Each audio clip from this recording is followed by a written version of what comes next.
स्वागत है आपका मेरे एएमए एजुकेशन चैनल के ऊपर। आज की हमारी वीडियो के अंदर हम रिवाइज करेंगे unit 3 and unit 4 of management concepts and organisational behaviour. हमारी जो पिछली वीडियो थी उसके अंदर हमने यूनिट 1 एंड यूनिट 2 रिवाइज कर ली थी।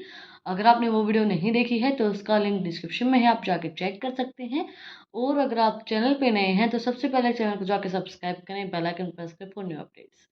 और अगर आपने सब्सक्राइब कर रखा है तो आप लोगों का बहुत बहुत दिल से धन्यवाद। तो आज की वीडियो को स्टार्ट करते हैं। यूनिट 3 का रिवीजन हम सबसे पहले, ये हमारी यूनिट 3 के टॉपिक्स है fundamental of organizational behaviour and managing individual behaviour, personality, nature and theories of personality, manager implications of type A and type B personality, role of socialization in the process of development of personality, motivation concepts and theory of motivation, Maslow hierarchy of needs, hubs, two factors theory, Bloom's expectations model and contemporary theory of motivation, role of reinforcement theory, motivation in behavior modification, leadership nature, function and leadership style, Yatno and Jagu, normative decision model of leaderships, organizational conflicts, process types and source of conflicts, models of managing conflicts.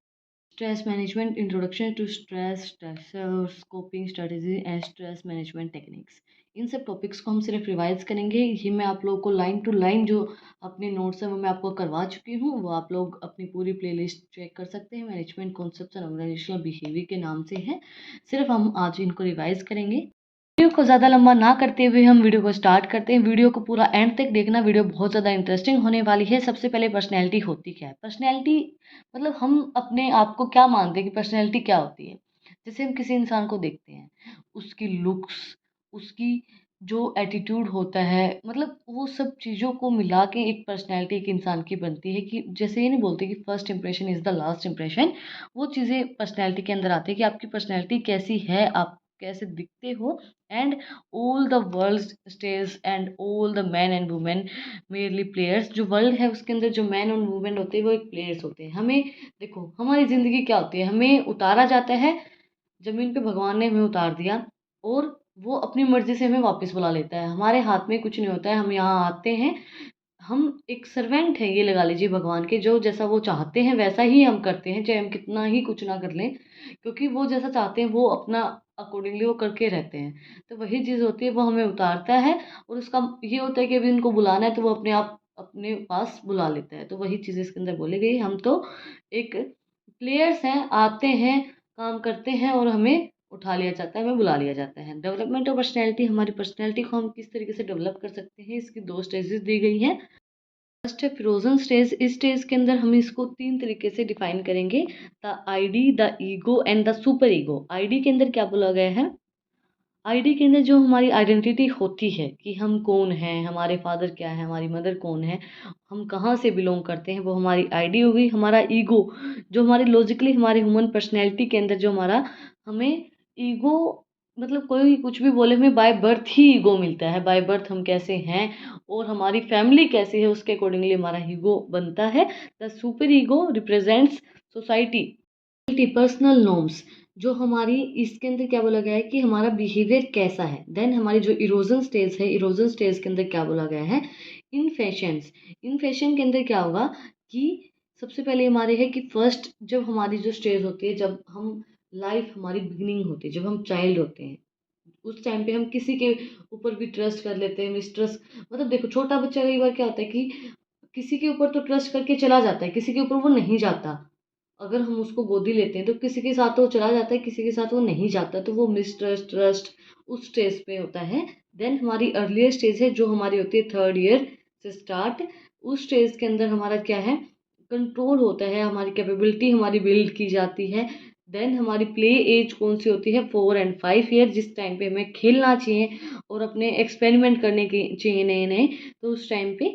Then हमारी जो next stage है वो है school as. हमारी school as कौन सी होती है, 6 to 12। फिर हमें क्यों भेजा जाता है भाई इतने साल तक।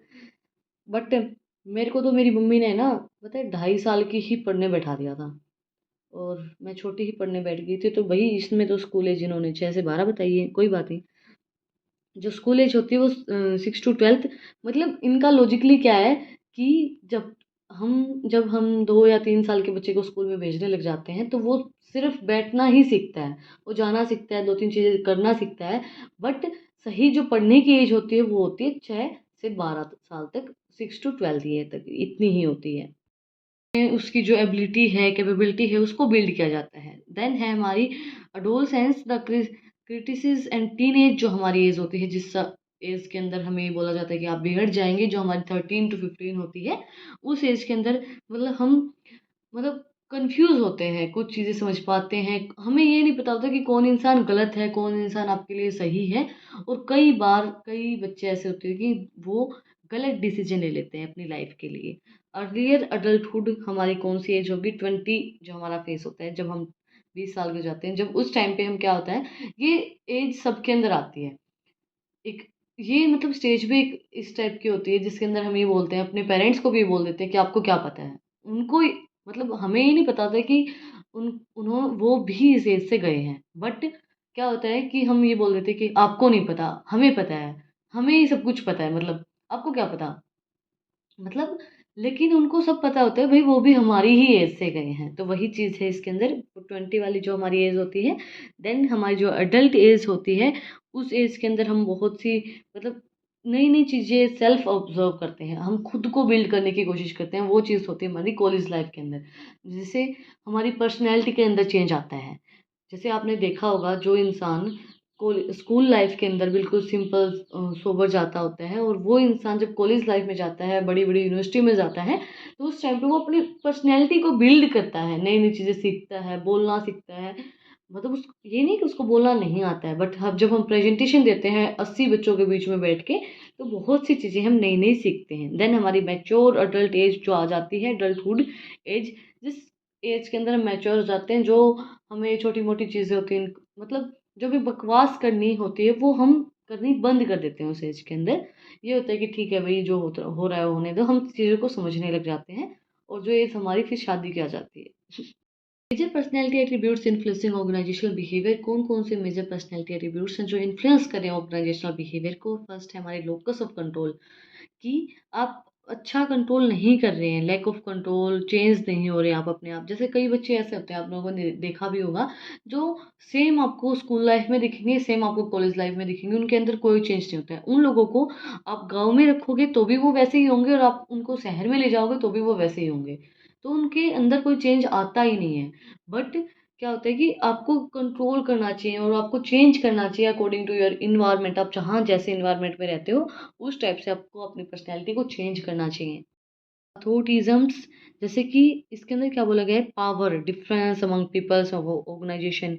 अथॉरिटीज़, जैसे कि क्या होता है कि आपकी अथॉरिटी के अकॉर्डिंगली आपके पास जितनी आपके पास पावर होगी, उसके अकॉर्डिंगली आपका पर्सनैलिटी होगी। आप लोगों ने देखा होगा, जो सीईओ होता है, जो डायरेक्टर होते हैं, उनकी जो अथॉरिटी होती है वो बहुत बड़ी होती है कंपनी के अंदर, तो उनकी जो पावर है वो भी बड़ी है। तो उनका पर्सनैलिटी का जो लेवल है वो मतलब ऑटोमेटिकली आपको ये दिखेगा कि हाँ, ये कुछ है, ये चीज़ या ये इंसान कुछ है, इस कंपनी के अंदर कुछ होगा, या फिर मतलब उनकी एक अलग ही पर्सनैलिटी हो जाती है उनके अथॉरिटीज़ के अकॉर्डिंगली। मैचुअलिज्म्स, इसके अंदर क्या बोला गया है कि मतलब एक लोगों की पर्सनैलिटी, कई लोगों की पर्सनैलिटी ऐसी नहीं होती है कि वो ये सोचते हैं कि मतलब ये हमसे नीचे हैं। ये नहीं होता है कि वो जस्टिस नहीं करते हैं, किसी के इमोशंस को हर्ट कर देते हैं, या फिर मतलब वो ये सोचते हैं कि अगर कोई गरीब है तो उनसे डिस्टेंस मेंटेन करके रखो, इसकी हाई पड़ जाएगी हमारी चीज़ों के ऊपर। कई लोगों की सोच हो जाती है वो इस चीज़ के अंदर।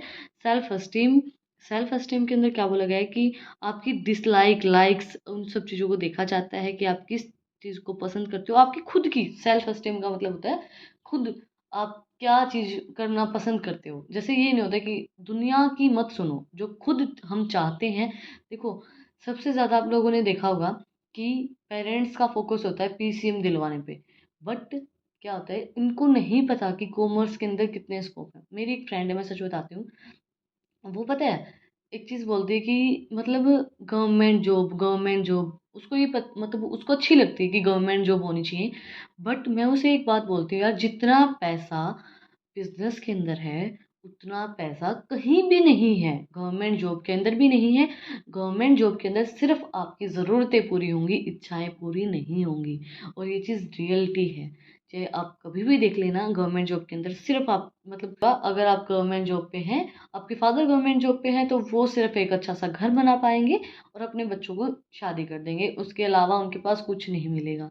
बट अगर एक आप बिजनेसमैन हैं तो उनके पास आपकी इच्छा ज़रूरतों के साथ साथ इच्छाएं पूरी करने के भी पैसे होंगे।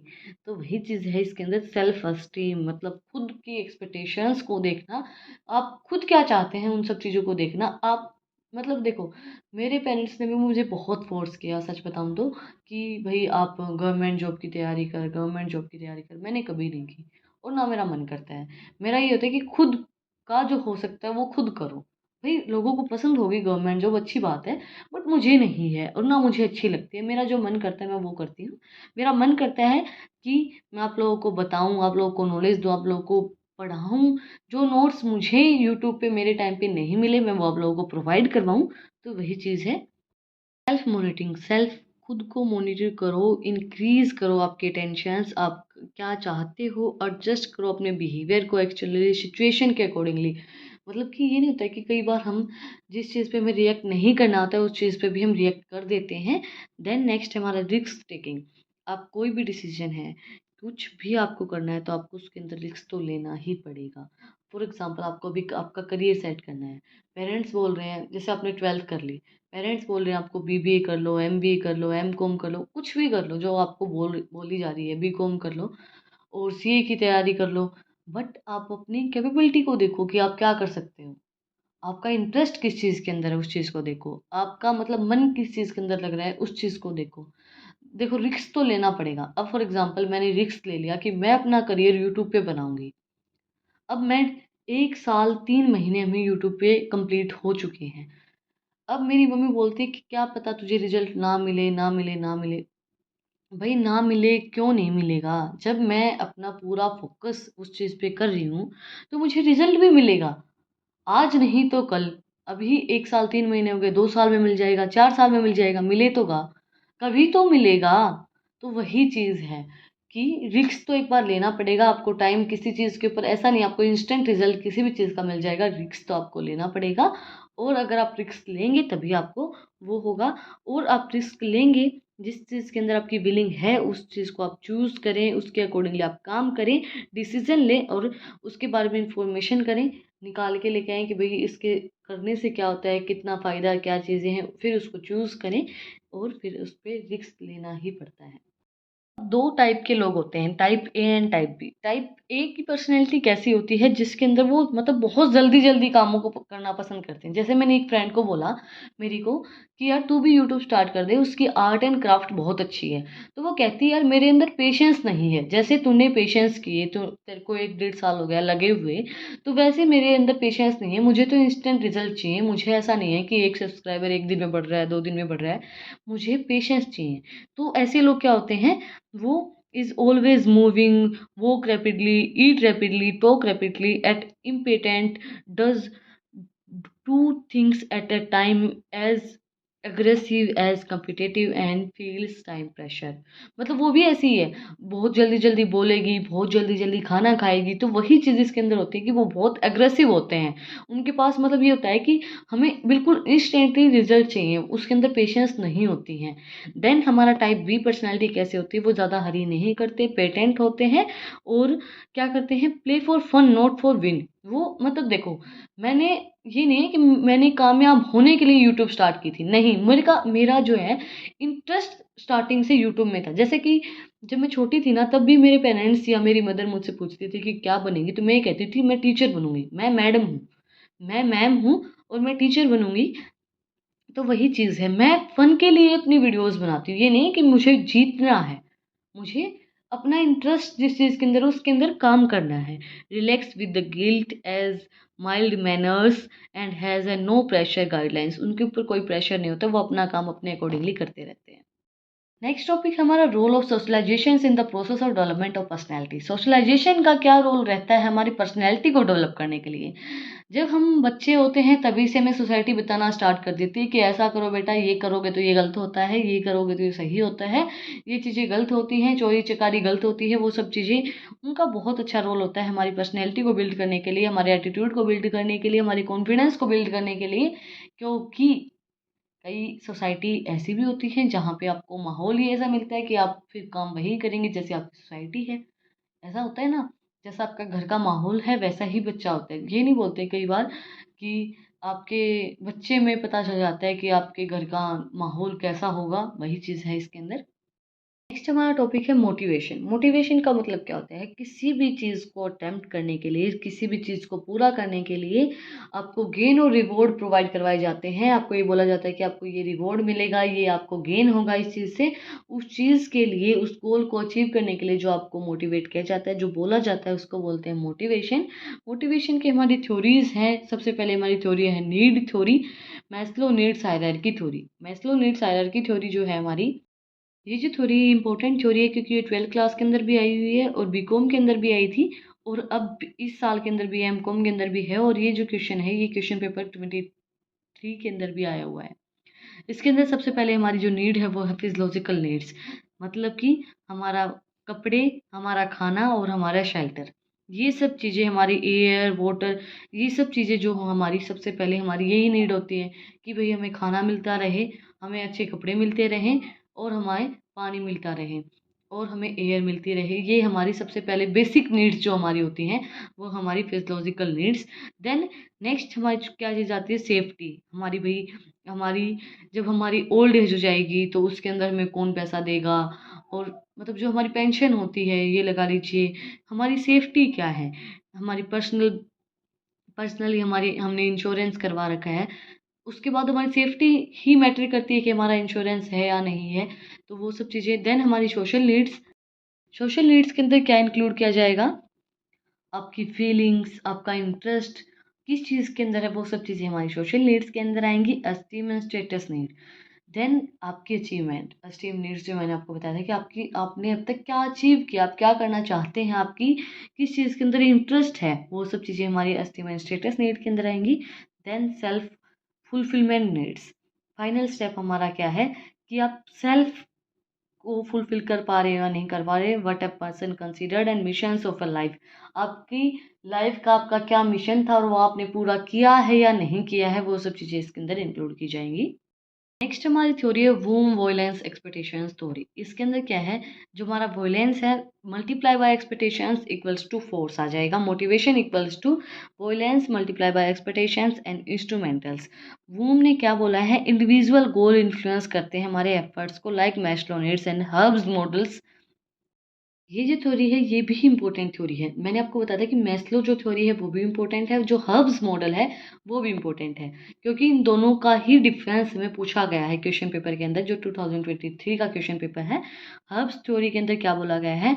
Maintenance of hygienic factors, company policies and administration, technically supervision, salary, job security, personal life, working condition, interpersonal relations with the supervision, interpersonal relations with the peers, interpersonal relations with the subordinates. And motivation factor के अंदर क्या है? हमारी achievement, recognization, advancement, work itself, possibility of growth, responsibility. ये जो है topics ये हमारे इंपॉर्टेंट हैं क्योंकि करंट ईयर क्वेश्चन पेपर के अंदर पूछा गया है। हमारी जो नेक्स्ट वीडियो होगी उसके अंदर हम अपना जो करंट ईयर क्वेश्चन पेपर है वही सॉल्व करेंगे कि 2023 के अंदर क्या क्या क्वेश्चंस पूछे गए हैं। मैस्लो नीड्स हायरार्की थ्योरी को हम कंपेयर करेंगे। ये डायग्राम है ना, ये बना के आना। इसके अंदर क्या बोला गया है? देखो, सेल्फ एक्चुअलाइजेशन नीड्स, इसके क्या होगा? Challenge, work, achievement, responsibility. Esteem needs हमारी क्या होंगी? Advancement, recognization. सोशल नीड हमारी स्टेटस एंड इंटरपर्सनल्स रिलेशंस को बताती हैं।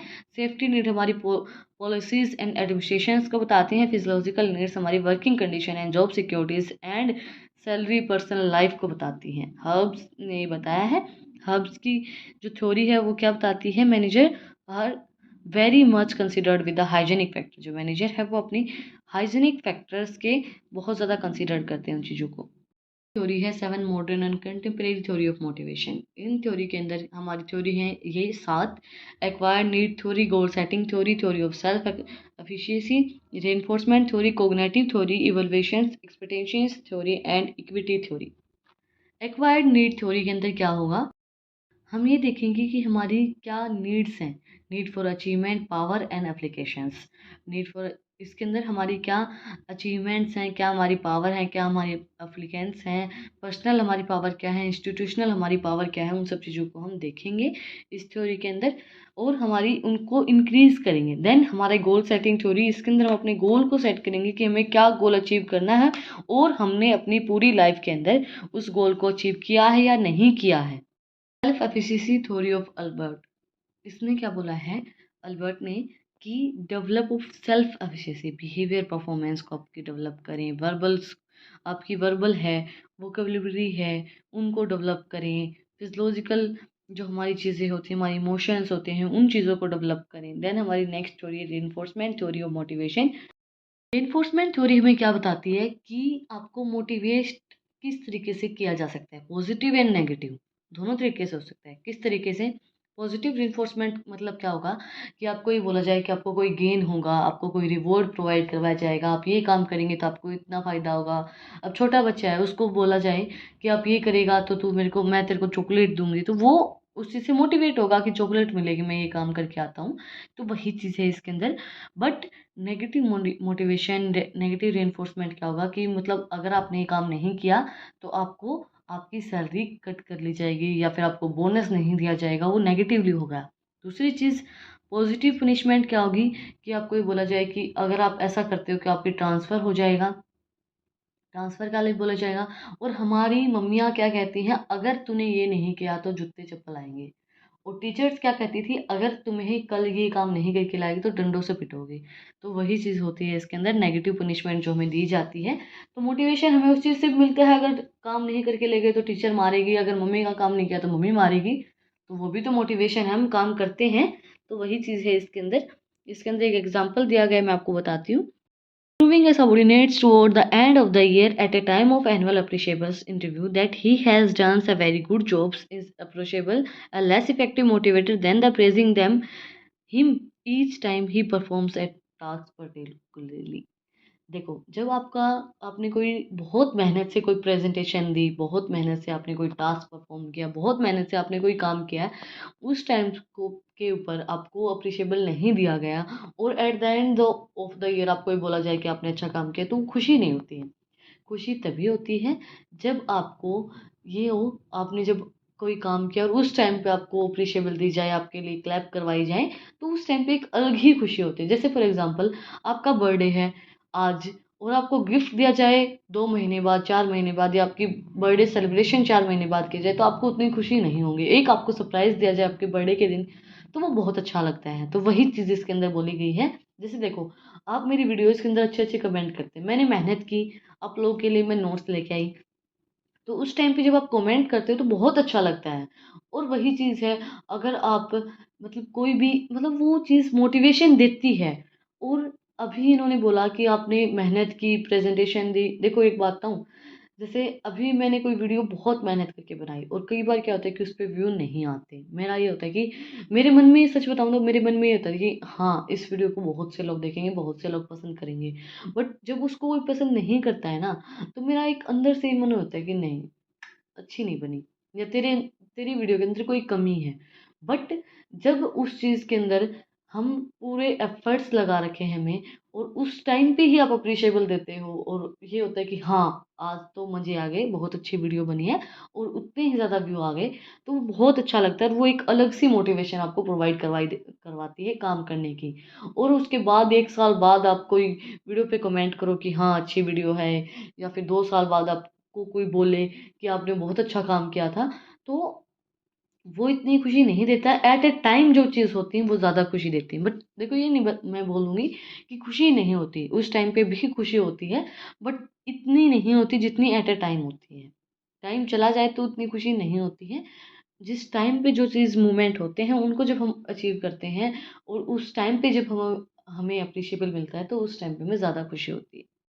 वो चीज़ मैं आपको बता चुकी हूँ, positive reinforcement and avoidance learning. Positive reinforcement के अंदर क्या है, सबसे पहले स्टिमुलस उसको प्रैक्टिस करवाई जाएंगी चीज़ों के बारे में, देन उसका जो परफॉर्मेंस है वो देखी जाएगी। इसके अंदर क्या है, देन जो अवॉइडेंस लर्निंग है इसके अंदर क्या है, वो पहले लर्न नहीं करेगा चीज़ों को, उसको पहले नोवेस स्टिमुलस, उसको पहले रिस्पॉन्स उसको बताया जाएगा कि आपको ये रिस्पॉन्स मिलेगा, देन उसके बाद उसको चीज़ें करवाई जाएंगी।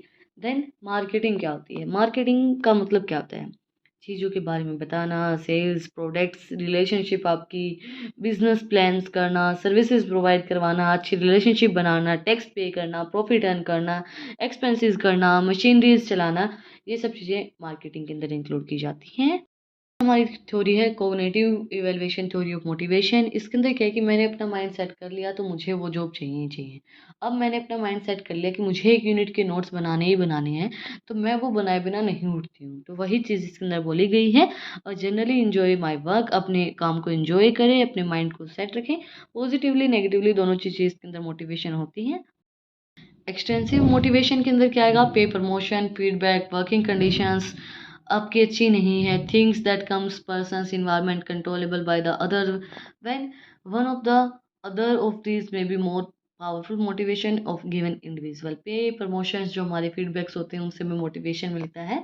या फिर इंस्ट्रक्टिव मोटिवेशन के अंदर क्या है, आपकी अचीवमेंट्स, आपकी रिस्पॉन्सिबिलिटीज़, मतलब आपकी फैमिली की सारी रिस्पॉन्सिबिलिटी आपके कंधों पे है, तो उसके उससे मोटिवेट होके भी आप अपना काम करते हैं। देन नेक्स्ट थ्योरी हमारी expectations theory of motivation. Expectations theory of motivation हमारी क्या बताती है, इसके अंदर हमारी पॉजिटिव कोरिलेशन होता है, एफर्ट्स हमारे पॉजिटिवली होते हैं, हमारी परफॉर्मेंस होती है, फेवरेबल परफॉर्मेंस होती है, हमारी रिवॉर्ड्स हमें प्रोवाइड करवाए जाते हैं अगर उनसे आपकी सेटिस्फेक्शन हो रही है, डिज़ायर सेटिस्फैक्शन आपको मिल रही है, आप सेटिस्फाई हो रहे हैं या नहीं हो रहे हैं, वो सब चीज़ें हमारी एक्सपेक्टेशंस थ्योरी ऑफ मोटिवेशन के अंदर बोला गया है। इसके अंदर क्या होता है, efforts equals to performance and equals to rewards. आपने एफर्ट्स लगाए, आपकी परफॉर्मेंस अच्छी आई और आपको रिवॉर्ड्स प्रोवाइड करवाए गए। विल में efforts lead to high performance, आपने हाई परफॉर्मेंस लगाने के लिए अपने एफर्ट्स लगाए। Will performs lead to outcomes, आपने परफॉर्मेंस दी आउटकम के लिए। And do I found the outcome desirable, जो आप डिजायरेबल आउटकम चाहते थे वो आपको मिल गया। लास्ट बट नॉट लीस्ट हमारी थ्योरी है equity theory of J Stacy Adams. Equity theory के अंदर क्या बोला गया है, input outcome over wears equity unrewarded. भाई आपने इनपुट कितना इंक्लूड किया है, include of reach and desire element of employees believes in the being contribute and jobs. आपने एजुकेशन अपनी कहाँ से की है, आपका एक्सपीरियंस कितना है, आपके एफर्ट्स कितने, आप अपने काम के प्रति लॉयल हैं या नहीं है, मतलब आप कितना इनपुट डाल रहे हैं, कितना टाइम आप एक चीज़ को दे रहे हैं, अपनी जॉब को कितना टाइम दे रहे हैं, फिर आपका जो आउटपुट है, सोशल रिवॉर्ड्स आपको मिल रहे हैं, बोनस आपको मिल रहा है, जॉब सिक्योरिटी आपको मिल रही है, वो आपका आउटकम हो गया। ओवर रिवॉर्ड्स आपके क्या होंगे, आपकी अच्छी रिलेशनशिप हो जाती है, आपके दोस्त बन जाते हैं। देन इक्विटी हमारी क्या होगी, equity they will be motivated continually contribute the वो सेम लेवल, आपको मोटिवेट करते हैं इक्विटी, आप उसी लेवल के ऊपर काम करते रहें। Unrewarded feels them unrewarded to seek reduce the feelings in equity through the same type of strategies but the same specific actions is now reserves. जो हमारे स्पेसिफिक एक्शंस होते हैं वो रिजर्व्स रहते हैं। अच्छा है लीडरशिप। लीडरशिप के अंदर क्या होगा कि एक quality of behaviour of individual, एक इंसान के अंदर ऐसी क्वालिटीज़ होती हैं, कई इंसान ऐसे होते हैं जिनके अंदर ऐसी क्वालिटीज़ होती हैं जो गाइड करते हैं लोगों को और वो उस चीज़ से गाइड हो भी जाते हैं। Activity in the organization efforts, organization के एफर्ट्स को पूरा करने के लिए, उनको काम करने के लिए गाइड करते हैं। जैसे कि आप लोगों ने देखा होगा मोटिवेशन, संदीप माहेश्वरी हमें मोटिवेट करते हैं सर, तो वो जो सर है वो एक ऐसी उनके अंदर क्वालिटी है, उनका ऐसा बिहेवियर है जिससे आप गाइड कर देते हैं वो लोगों को कि उनको स्ट्रेस उनका दूर हो जाता है और उनको मोटिवेट कर देते हैं कि आप ये काम कर सकते हैं, yes you can do it. वही चीज़ है इसके अंदर। इम्पोर्टेंस ऑफ लीडरशिप आपकी क्या होगी, motive power to group efforts, आप ग्रुप के अंदर काम करने के लिए आपके मोटिवेट किया जाएगा। मोटिव होगा आपका कि हम ग्रुप के अंदर ही काम करें। Getting work done, realizing the objectives in pursuing groups efforts and teamwork, and getting cooperations and good attitudes। आप अच्छा एटीट्यूड आपका रखेंगे। एड टू अथॉरिटीज, आपकी जो डिफ़िकल्टीज़ नहीं आएंगी if manager does not pass the manager qualities. अगर manager के पास वो क्वालिटीज़ नहीं हैं तो एक लीडर उन सब चीज़ों को पूरा कर सकता है। बेटर यूटिलाइजेशन होगा आपका मैन पावर का, लोग अच्छे से काम करेंगे, जो भी लोग होंगे आपकी जो ऑर्गेनाइजेशन है उसके अंदर जो भी लोग होंगे वो अच्छे से काम करेंगे। आप पूरा यूटिलाइजेशन कर पाएंगे अपने लोगों का, एम्प्लॉयज़ का। Basic of cooperations, good two way communication होगी, मैन टू मैन अच्छी कोऑपरेशन होगी, अच्छी आपकी रिलेशनशिप बनी रहेगी, अपॉर्चुनिटीज़ आपको नई नई मिलेंगी, आप अपने जॉब से सेटिस्फाई रहेंगे। Then functions of a leader, functions क्या होते हैं? सबसे पहले इन टेकिंग एक्शन, एक्शन लेते हैं वो मेजर, मतलब उनको कोई भी effect of organization objective policies and programmes को पूरा करने के लिए वो एक्शंस लेते हैं, प्रोवाइड करवाते हैं गाइडेंस कि आप इस काम को इस टाइप से करेंगे कि तो आप अपने गोल को अचीव कर पाएंगे। एंड क्रिएटिंग कॉन्फिडेंस, लोगों के अंदर कॉन्फिडेंस क्रिएट करना कि हाँ यू कैन डू इट और आप इस काम को कर सकते हैं। बिल्ड मोरल, उनके मोरल को बिल्ड करना कि हाँ आप ऑर्गेनाइजेशन के अंदर हम इस गोल को अचीव कर सकते हैं, चाहे कुछ भी हो जाए, हमें दिन रात एक करना पड़े, बट फिर भी हम इस गोल को अचीव कर पाएंगे। उनके मोरल को बिल्ड करें। मैनेजर और लीडर के बीच में क्या डिफरेंस होता है? मैनेजर बॉस भी हो सकता है।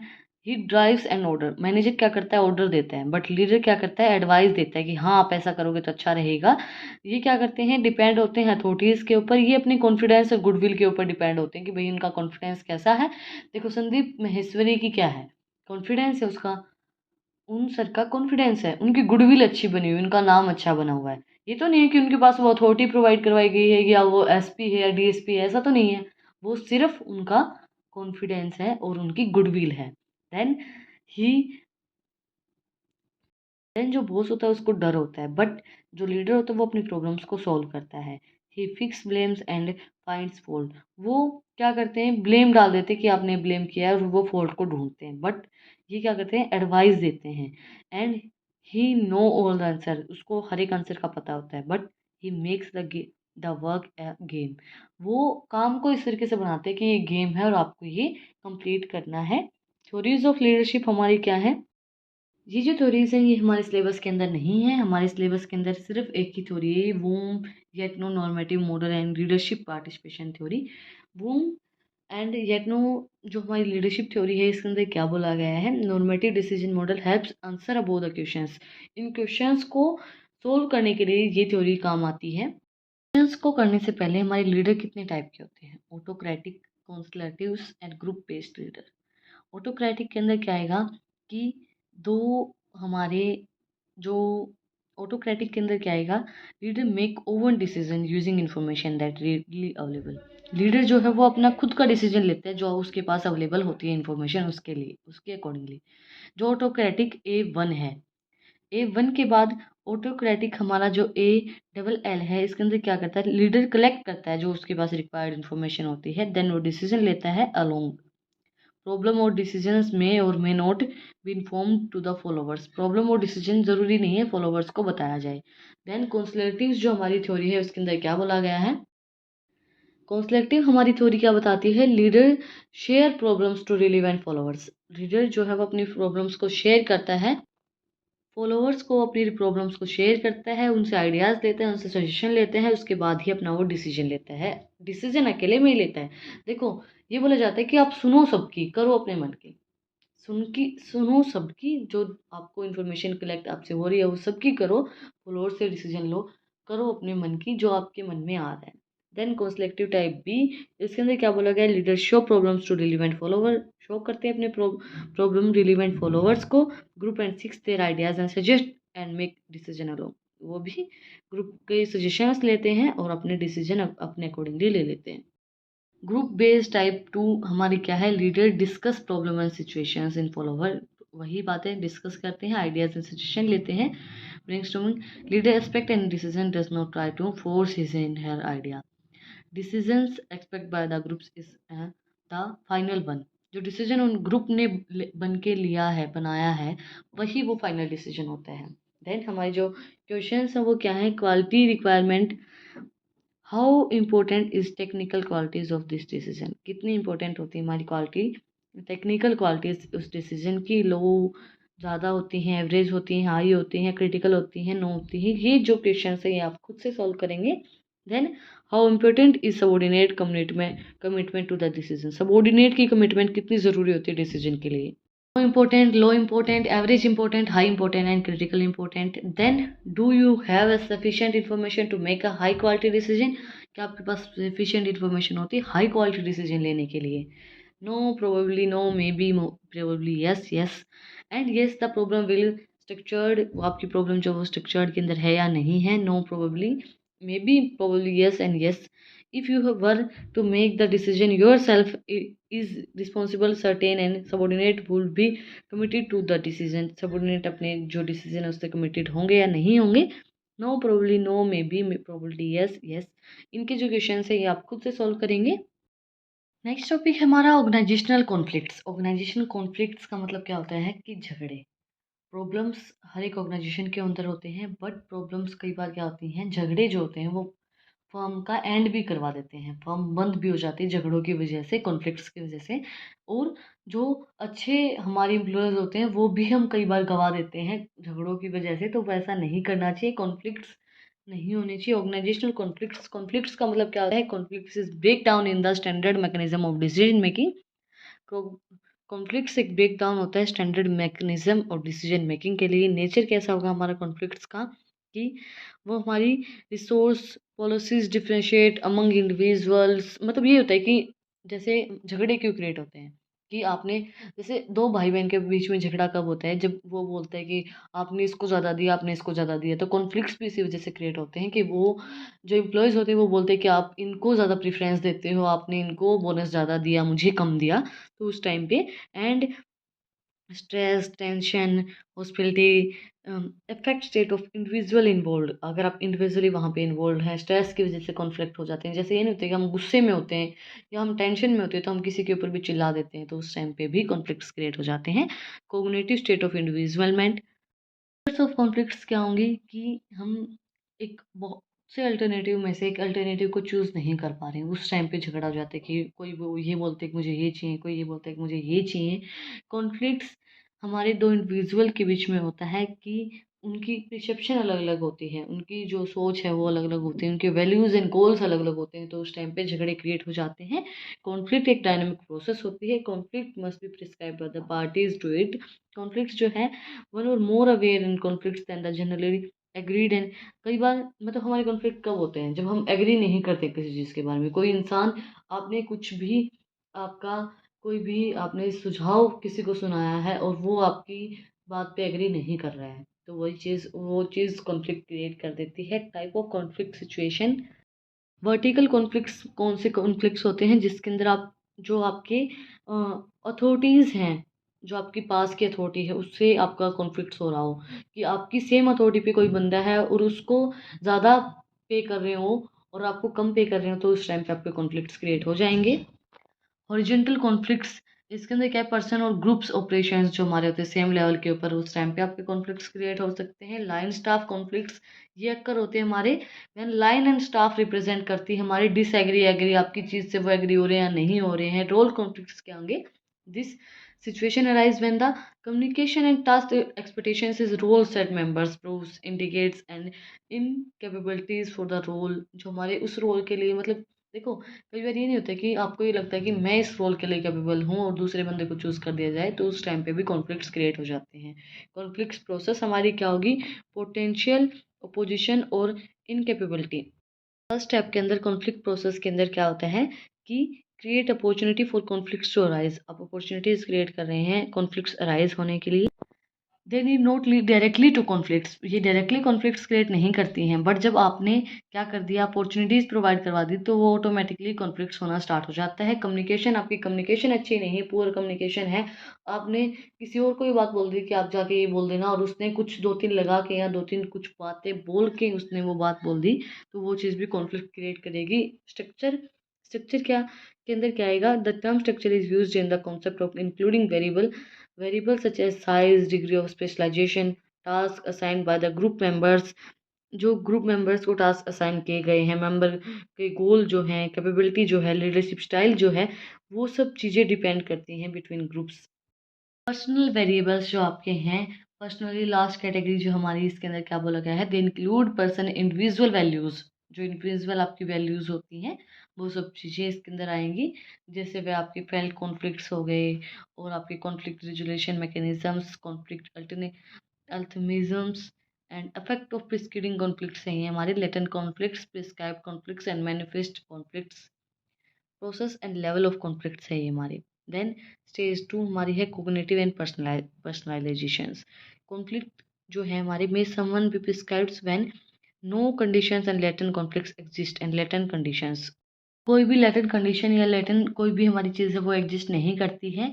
देन नेक्स्ट है हमारी इंटेंशंस। इंटेंशन आपकी कैसी है, जैसे ये नहीं होता कि आप इमोशंस आपके कैसे हैं, ओवर्ट बिहेवियर जो मतलब ये नहीं होता कि आपने बात कुछ बोली और उसकी आपकी इंटेंशंस कई बार क्या होती है उस इंसान को सुनाने की होती हैं या उस इंसान को ही कुछ बोलते हैं आप। कंपिटेटिंग, कोलैबोरेटिंग एंड अवॉइडेंस, कई बार आप चीज़ों को अवॉइड कर देते हैं। कंपिटेटिंग मतलब आपका इंटरेस्ट रिगार्डलेस आपका किस चीज़ के अंदर है, party to conflicts. And collaborating मतलब कई लोग ये नहीं होते कि मतलब उनका मुंह वो होते ही झगड़ा करने के लिए होते हैं। And the parties and conflict such as desire full satisfy, जो आप फुल्ली सेटिस्फाई नहीं हो रहे हैं, desire concern and parties. And avoidance mean the desire and withdraw the from the superior suppress conflicts, example avoid are the trying to just ignore, मतलब आपको avoid किया जा रहा है, आप कोई अच्छा काम कर रहे हैं फिर भी आपको अवॉइड किया जा रहा है, आपको अप्रिशिएबल नहीं दी जा रही है, तो वो भी आप कॉन्फ्लिक्ट चीज़ें क्रिएट करती हैं।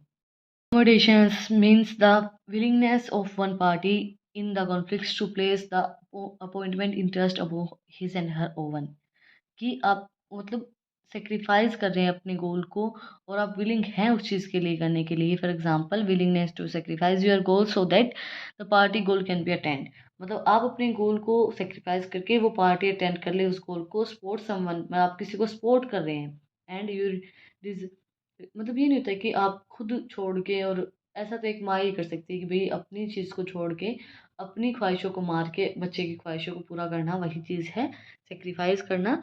देन कॉम्प्रोमाइजिंग, आपने कॉम्प्रोमाइज़ कर लिया है, ये नॉर्मल सी चीज़ें हैं। शेयरिंग कर ली है, मतलब देखो आपके भाई बहन का झगड़ा कब खत्म होता है, जब आप कॉम्प्रोमाइज़ कर लेते हो, आप शेयर करने लग जाते हो चीज़ों को, वही चीज़ है इसके अंदर। देन नेक्स्ट है हमारी बिहेवियर। बिहेवियर के अंदर क्या इंक्लूड होता है, स्टेटमेंट, एक्शन, रिएक्शंस, आपका कैसा है, आपका बिहेवियर कैसा है, वो सब चीज़ें।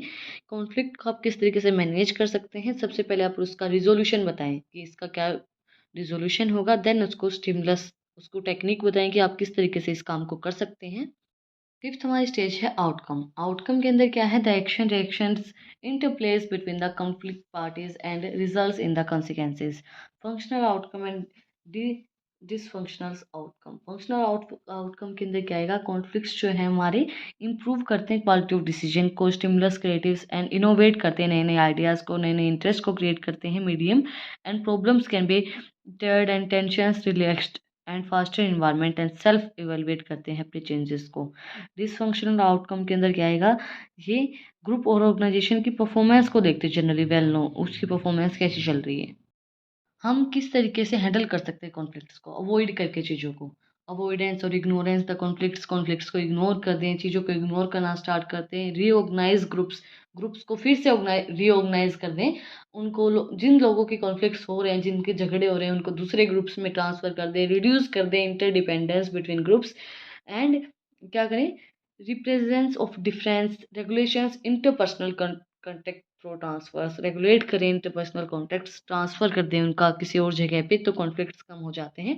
डिफ्यूज़न ऑफ कॉन्फ्लिक्ट, कॉन्फ्लिक्ट को कम करने के लिए कुछ चीज़ें करें, स्ट्रेटजीज बनाएं। Smoothening and subordinate goals.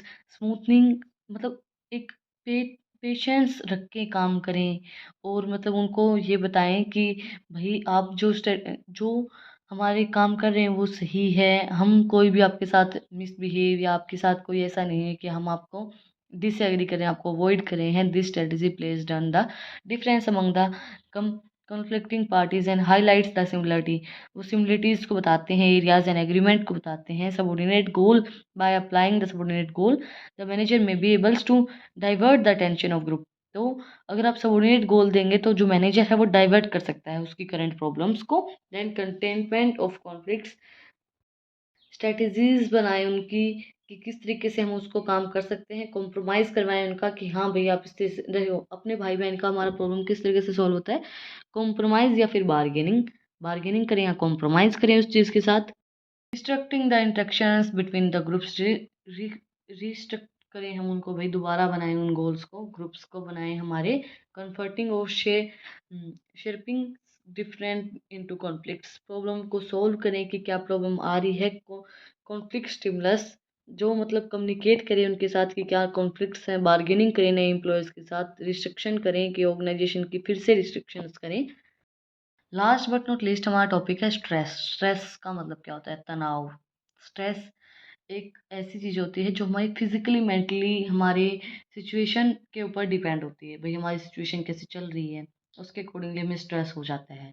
Stress के कॉजेज़ क्या होंगे, आप भाई वर्किंग हैं, ज़्यादा हार्ड वर्क कर रहे हैं, या फिर आपने अपनी जॉब को लूज़ कर दिया है, आपकी रिलेशनशिप प्रॉब्लम्स आ रही हैं, मैरिज के अंदर प्रॉब्लम आ रही है, रिसेंटली आपका ब्रेकअप हो गया है, डिवोर्स हो गया है, फैमिली के अंदर किसी की डेथ हो गई है, डिफ़िकल्टी आ रही है स्कूल के अंदर, फैमिली प्रॉब्लम्स हैं, आपका बिज़ी शेड्यूल है, या फिर आपने रिसेंटली कहीं से मूव किया है, तो ये कॉजेज़ हो सकते हैं हमारे स्ट्रेस के।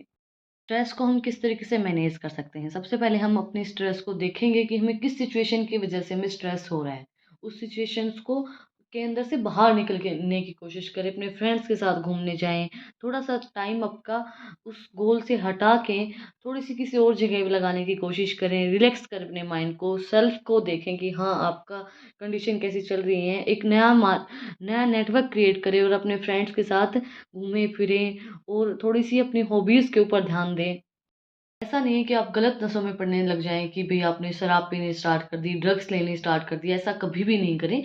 आप अपने स्ट्रेस को कम करने के लिए अपनी हॉबीज़ के ऊपर ध्यान दें। अगर आप स्ट्रेस को कम करने के लिए गलत चीज़ों का सहारा लेंगे, अल्कोहल का सहारा लेंगे, तो वो चीज़ आपके स्ट्रेस को कम नहीं करेगी, आपके शरीर को ख़त्म ही कर देगी। आप खुद को ख़त्म कर दोगे ड्रग्स लेके। तो वो चीज़ ना करें, खाना अच्छे से खाएँ, अपनी नींद पूरी लें, एक्सरसाइज़ करें डेली, मेडिटेशन करें और अपने आप को मतलब डेली 15 से 20 मिनट तक चलें, अच्छी नाइट स्लीप लें, तो आपका जो स्ट्रेस है वो कम हो सकता है, मैनेज हो सकता है। नेक्स्ट डे आप बिल्कुल फ्रेश उठेंगे अगर आपने डेली अपनी 8-9 घंटे की जितनी भी नींद होती है वो पूरी करते हैं तो। इसी के साथ यूनिट 3 का जो रिवीजन है वो कंप्लीट हो गया है। यूनिट 4 को स्टार्ट करते हैं। यूनिट 4 को स्टार्ट करने से पहले भाई प्लीज़ अगर आपको वीडियो अच्छी लगती है तो कमेंट में बताया करो मुझे कि आपको वीडियो कैसी लगी। कोई भी डाउट होता है बीच में तो वो भी आप लोग कमेंट करके मुझे बताया करो। प्लीज़ वीडियो को पूरी देखा करो, एंड तक देखा करो, क्या ताकि आपको जो भी टॉपिक्स हैं वो बिल्कुल क्लियर हों। ऐसा नहीं है कि कोई भी बीच में टॉपिक छोड़ के या स्किप कर करके वीडियो देखें, पूरी वीडियो को देखा करो। तो यूनिट 4 का रिविज़न स्टार्ट करते हैं। बहुत मेहनत लगती है भई, गला बिल्कुल ख़राब हो गया है, गले ने बिल्कुल जवाब दे दिया है, फिर भी मैं यूनिट 4 का रिवीजन आप लोगों को करवाऊँगी। मैनेजमेंट ऑफ ग्रुप बिहेवियर, आप किस टाइप से अपने ग्रुप के बिहेवियर को मैनेज कर सकते हैं। Type group formations, group dynamic, group cohesiveness, groups versus individual performance, translations, analysis, application of emotional intelligence in organizations, organizational climate, organizational culture, organizational changes, nature, restrictions to change, implementing change, organizational development, concepts and models and interpretations. Group behaviour होता क्या है? Therefore group behaviour is organization tends to follow organization norms. Follow group behaviour का मतलब क्या होता है कि rules and regulations को फॉलो करें एम्प्लॉय ग्रुप के अंदर, उनका बिहेवियर, समूह का बिहेवियर। ग्रुप का बिहेवियर का मतलब क्या होगा, एक समूह उसका बिहेवियर किस टाइप का होगा, वो रूल्स रेगुलेशंस नॉर्म्स को फॉलो कर रहे हैं या नहीं कर रहे हैं, हम किस तरीके से मैनेज कर सकते हैं ग्रुप बिहेवियर को, उसकी प्रोसेस क्या होगी। सबसे पहले फॉर्मिंग, सबसे पहले हम क्या करेंगे, orientation, break the ice, storming, conflict को, डिसएग्रीमेंट्स को क्लियर करेंगे, कॉन्फ्लिक्ट्स नहीं होने चाहिए। Then norming, establish order and cohesiveness, establish करेंगे ऑर्डर कि आपको ये काम करना है, प्रॉब्लम को सॉल्व करेंगे, परफॉर्मिंग, एंड फिर एडजॉर्निंग, टास्क को कंप्लीट करेंगे। ये इस चीज़ के अंदर बोली गई है। फर्स्ट हमारा स्टेप क्या है, tasking and dependence forming, task हमारा क्या है, डिपेंडेंस क्या सिचुएशंस हमारी उनको देखेंगे। Then storming, inter group conflicts जो होते हैं उनको सोल्व करेंगे, कोई भी कॉन्फ्लिक्ट्स नहीं होना चाहिए। देन हम डेवलप करेंगे अपने ग्रुप्स को, उनकी नॉर्म्स को डेवलप करेंगे। देन हमारा जो फंक्शनल हम रिलेशंस बनाएंगे उनके साथ। देन हमारी जो लास्ट स्टेज है, फाइनल स्टेज, इसके अंदर एडजस्ट करेंगे, हमारे टास्क को, गोल को अचीव करेंगे। टाइप्स ऑफ ग्रुप कितने टाइप के होते हैं, फॉर्मल और इनफॉर्मल। फॉर्मल ग्रुप्स कौन से होंगे, जो हमारे ऑफिशियली ग्रुप्स होते हैं, जो हमारे ऑफिशियली क्रिएट किए जाते हैं। जैसे कि बोला जाता है ना, आप कॉलेज के अंदर जाते हो तो दो टाइप के ग्रुप होते हैं आपके, एक ऑफिशियल एक अनऑफिशियल। ऑफिशियल ग्रुप के अंदर क्या होता है, टीचर्स होते हैं। अनऑफिशियल क्या होता है, आपकी फालतू बकवास के लिए होता है। तो फॉर्मल ग्रुप वही होते हैं जो ऑफिशियली होते हैं, जो सबको पता होता है, जो कमांड ग्रुप होते हैं कि ग्रुप के अंदर कोई भी आपका मैनेजर उसने इन्फॉर्मेशन डाली कि कल की आपको ये प्रेजेंटेशन देनी है या आपको ये काम करना है या कल की छुट्टी है, तो वो सब चीज़ें आपकी उस ग्रुप के अंदर आती है। कमांड ग्रुप होता है वो। आप कमांड के अकॉर्डिंगली काम करते हैं, जो आपको कमांड दी गई है उसके अकॉर्डिंगली फिर आप काम करते हैं अपनी चेन के अकॉर्डिंगली। ग्रुप के अंदर एक मैसेज डाला गया है कि आपको ये काम करना है, आपको ये काम करना है, फिर उसके अकॉर्डिंगली अपने दूसरे बंदों को जो आपके दूसरे ग्रुप्स हैं उसके अंदर आपको इन्फॉर्म किया गया, तो वो सब चीज़ें ग्रुप के अकॉर्डिंगली। फिर टास्क ग्रुप होता है एक, कि टास्क स्पेसिफिक गोल को अचीव करने के लिए। जैसे देखो, आपका कोई भी ट्रिप जाता है कॉलेज के अंदर, तो वो एक ऑफिशियल ग्रुप बनाया जाता है कि ये इन्फॉर्मेशन है, इस टाइम पे बस आएगी, इस टाइम पे आपको रेडी रहना है। तो वो एक ट्रिप के लिए एक टास्क ग्रुप बनाया जाता है, एक स्पेसिफिक चीज़ के लिए बनाया जाता है। मतलब एक स्पेसिफिक चीज़ हो गई आपका ट्रिप, तो वही चीज़ होती है एक ऑर्गेनाइजेशन के अंदर। एक कोई भी स्पेसिफिक परफॉर्मेंस के लिए या स्पेसिफिक कोई भी प्रोजेक्ट के लिए एक टास्क ग्रुप बनाया जाता है स्पेसिफिक गोल को अचीव करने के लिए, और उसके अंदर उसी टाइप की इंफॉर्मेशन आती हैं। इनफॉर्मल ग्रुप कौन सा होता है, जो एम्प्लॉयज़ खुद क्रिएट करते हैं। जैसे कि आपके जो इंटरेस्टेड ग्रुप हैं, जो आपका कॉमन इंटरेस्ट है, जैसे जिन लोगों का कॉमन इंटरेस्ट होता है किसी भी चीज़ के अंदर, उसके अकॉर्डिंगली आप अपने ग्रुप्स को इंक्लूड करते हैं या ग्रुप्स को बनाते हैं। देन हम आपका जो फ्रेंडशिप ग्रुप होता है, जैसे कि कोई फाइनेंस के अंदर है, कोई इंजीनियर है, कोई प्रोडक्शन के अंदर, कोई मार्केटिंग के अंदर है, बट उनके आपके एक दूसरे के साथ फ्रेंडशिप होती है। जैसे कि देखो, आप 12th पास आउट की, तो ये तो नहीं कि हर बंदा एक ही स्ट्रीम के अंदर जाएगा, कोई डॉक्टर बनेगा, कोई इंजीनियर बनेगा, तो आपके उनके साथ ग्रुप तो होते ही हैं, आपकी उनके साथ बात भी होती है। तो वही चीज़ है, ये होते हैं आपके फ्रेंडशिप ग्रुप्स। नेक्स्ट हमारा ऑर्गेनाइजेशनल कल्चर। ऑर्गेनाइजेशन कल्चर क्या होता है, उसकी values, expectations, practices, guide, inform, action, मतलब उनका कल्चर कैसा है, उनकी स्टैंडर्ड, उनका पॉलिसी। कल्चर का मतलब क्या होता है, उसका इन्वायरमेंट कैसा है, उसका एटमॉस्फेयर कैसा है, उसकी लीडरशिप स्टाइल कैसे हैं, वो वहाँ के लोग कैसे हैं, वहाँ की ऑर्गेनाइजेशन कैसी है, उनकी पॉलिसीज़ क्या क्या हैं, उनका कंपटीशन किसके साथ है। वो सब चीज़ें हमें कल्चर बताता है कि आपकी क्या क्या चीज़ें हैं कंपनी के अंदर, कैसा आपका ऑर्गेनाइजेशन का इन्वायरमेंट है, कल्चर कैसा है, आप किस चीज़ के जैसे देखो, कई कॉलेज के अंदर ड्रेसेस होते हैं, फॉर्मल ड्रेसेस आपको मंडे, वेडनेसडे, थर्सडे को पहन के आनी है, या फिर मतलब ये बोला जाता है। तो उनका कल्चर है ये कि भई आपकी वाइट पैंट और वाइट और ब्लैक का कॉम्बिनेशन है, ब्लैक पैंट और वाइट शर्ट का कॉम्बिनेशन है, तो वो क्या है, आपका कल्चर है। आप इस चीज़ से तैयार होके इस टाइप से आप अपने ऑफिस के अंदर, अपनी ऑर्गेनाइजेशन के अंदर जाते हो। टाइप्स ऑफ ऑर्गेनाइजेशन कल्चर हमारे हैं 4 टाइप के। सबसे पहला है क्लीन कल्चर। क्लीन कल्चर किस चीज़ के ऊपर होता है, बॉन्ड, एम्प्लॉयज़ के बॉन्ड के ऊपर डिपेंड होता है। जैसे आपकी फैमिली का बॉन्ड होता है, उसी टाइप के अपने बॉन्ड्स को बनाने के लिए होता है ये कल्चर। देन एडोलेसी कल्चर के अंदर क्या होता है, स्ट्रॉन्ग कमिटमेंट होती है इनकी कि हाँ, हमें ये नए स्टैंडर्ड जो आए हैं उनको मेंटेन करना है, कंटिन्यूस इंप्रूवमेंट रखनी है अपने जो कंपनी है उसके अंदर। देन हायरार्की कल्चर के अंदर क्या होता है, वर्क इन्वायरमेंट कंसीडर किया जाता है, डिफाइन किए जाते हैं फॉर्मल स्ट्रिक्टनेस, फॉर्मली आपके रूल रेगुलेशन पॉलिसीज आपको कौन कौन सी अपनानी है, वो सब चीज़ें हायरार्की कल्चर के अंदर होती हैं। मार्केट कल्चर आपकी बेस्ड होती है विनिंग एंड बीटिंग, जीतने के लिए, लोगों को बीट करने के लिए हमारा जो मार्केट कल्चर होता है।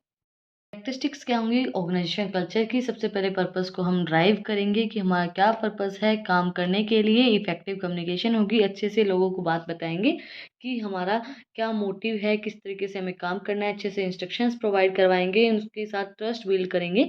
जब हमारी कम्युनिकेशन अच्छी होती है तो ऑटोमेटिकली ट्रस्ट बन जाता है। वैल्यू फीडबैक बताएंगे कि आपका फीडबैक क्या आया है, हमें ये काम कितना अच्छा लगा है, कितना बुरा लगा है, वो वैल्यूएबल फीडबैक देना उनको। पीपल ओरिएंटेड होता है, लोगों को साथ में लेके काम करना पड़ता है, एम्प्लॉयज़ एफर्ट्स लगाने पड़ते हैं। टीम ओरिएंटेड होता है, पूरी टीम मिलके अपने गोल को अचीव करती है, क्योंकि एक बंदा अपने गोल को अचीव नहीं कर पाता है। जब अपनी पूरी टीम मिलके काम करती है तो आप अपने गोल को अच्छे से ईज़िली अचीव कर पाते हैं। ऑर्गेनाइजेशनल चेंज चेंज का मतलब क्या होता है कि टेक्नोलॉजी के अंदर चेंज आना, इंफ्रास्ट्रक्चर के अंदर चेंज आना, नई नई टेक्निक्स आ रही हैं उनके वजह से हमें चेंज लेके आना ज़रूरी होता है, क्योंकि अगर हम समय के साथ नहीं चलेंगे तो समय हमें पीछे छोड़ देगा। तो वही चीज़ है, नेचर ऑफ ऑर्गेनाइजेशनल चेंज क्या होगा, ये कब अक्कर होता है हमें, जब हमारी current state to some desired future state से ट्रांसफॉर्म हो जाती है। Today business environment require companies to undergo changes frequently. हमें इस बिजनेस इन्वायरमेंट के अंदर हमें फ्रिक्वेंटली जो चेंज होते हैं उनको अडॉप्ट करना पड़ता है। Factor such as internationalization market, international जो मार्केट होती है, ग्रुप टेक्नोलॉजी होती है, उसकी वजह से हमें चेंजेस ज़रूरी होते हैं। There are many type and levels of changes, बहुत से टाइप्स एंड लेवल होते हैं चेंजेस के। And change occur when an organization events through various life cycle, बहुत सी लाइफ साइकिल से जब हमारी ऑर्गेनाइजेशन जाती है। रिस्ट्रिक्शंस टू चेंज, किस वजह से चेंज नहीं होना चाहिए या किस वजह से हम चीज़ों को चेंज नहीं करते हैं, क्यों ऐसा सोचते हैं कि हमें चेंज नहीं करना चाहिए, क्योंकि हमारा ट्रस्ट नहीं होता है कि हम जो नई चीज़ लेके आ रहे हैं, नया जो हम चेंज कर रहे हैं, वो चीज़ लोग अडॉप्ट करेंगे या नहीं करेंगे। आपकी कम्युनिकेशन अच्छी नहीं है। एंड इमोशनल आप रिस्पॉन्स, मतलब आप कई चीज़ों के साथ इमोशनली जुड़ जाते हो, तो उस चेंज को आप अडॉप्ट करना नहीं चाहते हो। है आपको कि आप फेल हो जाओगे, कहीं आप फेल नहीं हो गए तो सरप्राइजेज ज़रूरी नहीं है कि लोग आपकी चीज़ जो आपने लेके आए हो उस चेंज को आप अडॉप्ट करेंगे या नहीं करेंगे। एंड कॉन्स्टेंट चेंज, कंस्टेंटली जब आप चेंज चीज़ों को चेंज करते हैं तो मैनेजमेंट भी उस चीज़ के ऊपर मतलब ये होता है कि आप उस चीज़ को चेंज करो नहीं करो, ओवरलुक करते हैं कि आपको ये चेंज करनी चाहिए नहीं करनी चाहिए। क्या क्या स्ट्रेटेजीज होंगी सक्सेसफुल चेंज इंप्लीमेंट की, get buy in the form of entire organization. Identify करें कि आपका चेंज क्या है, क्लियरली लोगों को बताएं कि क्या चेंज है। क्रिएट करें एक cross team change management project, जो टीम है उसको क्रिएट करें, ओपनली कम्युनिकेट करें, बिल्ड करें चेंज इम्प्लीमेंटिंग एंड फीडबैक लें लोगों को उस चीज़ का पसंद आ रहा है नहीं आ रहा है। लॉन्च करें स्मॉल स्केल के ऊपर, यानी कि स्टार्टिंग से बड़ा ही कुछ लॉन्च करते हैं, छोटे स्केल के ऊपर उसको लॉन्च करें। सेट करें गाइडलाइंस चेंज के लिए, डॉक्यूमेंट बनाएं process next change project and train करें अपने स्टाफ को कि नेक्स्ट टाइम ये चीज़ नहीं होनी चाहिए, जो चेंज है वो सारी चीज़ों के बारे में मैनेज करें उन चीज़ों को। बेनिफिट क्या होंगे चेंज के, चीज़ मॉडिफाई हो जाएंगी, ट्रांसफॉर्म हो जाएंगी, एडजस्ट हो जाएंगी, नई नई चीज़ें आएंगी एंड शिफ्ट हो जाएंगी चीज़ें। लास्ट हमारा टॉपिक है ऑर्गेनाइजेशनल डेवलपमेंट मैनेजमेंट कॉन्सेप्ट का, जो हमारा लास्ट टॉपिक है यूनिट 4 का। ऑर्गेनाइजेशन डेवलपमेंट का ऑब्जेक्टिव क्या होता है कि चेंज करना, ऑर्गेनाइजेशन को डेवलप करना, चीज़ों को नई नई डिज़ायर्ड चीज़ें लेके आना एंटायर ऑर्गेनाइजेशन के अंदर। Organizational development comply strategy intent change in the believes attitudes को चेंज करना, बिलीव्स को चेंज करना, स्ट्रक्चर को चेंज करना। ऑर्गेनाइजेशन के गोल क्या होता है ऑर्गेनाइजेशन डेवलपमेंट का, अच्छी कम्युनिकेशन हो, कंटिन्यूस इंप्रूवमेंट होती रहे, इंडिविजुअल एम्प्लॉयज़ डेवलप्ड होते रहें, प्रोडक्ट की सर्विसेज एनहेंस हो, बढ़े, इंक्रीज हो आपका प्रॉफिट। फेज क्या होंगे ऑर्गेनाइजेशनल डेवलपमेंट के, सबसे पहले फेज है हमारा एंट्री। फर्स्ट स्टेज के अंदर हम रिप्रेजेंट करते हैं intervenes between the consultant and client, assesses situation को आइडेंटिफाई करते हैं, प्रॉब्लम को देखते हैं। देन हमारा क्या करते हैं डायग्नोसिस, मतलब उस चीज़ के बारे में इन्वेस्टिगेशन करते हैं कि प्रॉब्लम क्या है, किस उसके बारे में इंफॉर्मेशन को सर्च करते हैं, क्या इंफॉर्मेशन है। हम उसके बारे में फीडबैक लेते हैं कि फीडबैक क्या है, किस टाइप के रिव्यूज़ उसके हैं। देन उसका हम सॉल्यूशन निकालते हैं कि उसका सॉल्यूशन क्या हो सकता है। देन हम उसको इवेलुएट करते हैं, जो हमने सॉल्यूशन निकाला है वो लोगों को पसंद आ रहा है या नहीं आ रहा है।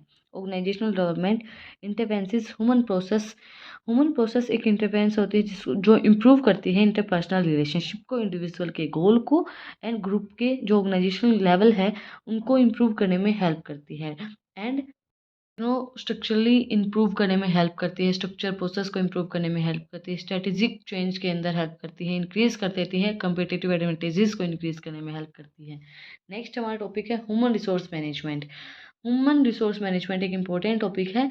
ह्यूमन रिसोर्स मैनेजमेंट के अंदर क्या बोला जाता है, फोकस किया जाता है डेवलपमेंट एंड सपोर्टिंग इंडिविजुअल। देखो जब चेंज आ रहा है तो चेंज के साथ हमें लोगों को भी इम्प्रूव करना चाहिए, उनको भी मैनेज करना आना चाहिए कि किस तरीके से उनको काम करना चाहिए। वर्क फोर्सेस को मैनेज करें, gender, age, sexual orientation and race, उन सब चीज़ों को मैनेज करें। ऑर्गेनाइजेशनल डेवलपमेंट मॉडल के अंदर हमें पहला मॉडल है ल्यूएन 3 स्टेज मॉडल। मॉडल के अंदर बोला गया है moving is when the organization introduce implementing decide to change communicate with employees. इसके अंदर क्या बोला गया, जब आप जो ऑर्गेनाइजेशन है वही चाहती है कि हम इस चीज़ को चेंज करें तो उस टाइम पे कम्युनिकेट करें एम्प्लॉयज़ के साथ, उनसे बात करें और बात करने के बाद डिसीजन लें कि हमें ये चेंज करना चाहिए, नहीं करना चाहिए, उनके एडवाइस लेनी चाहिए।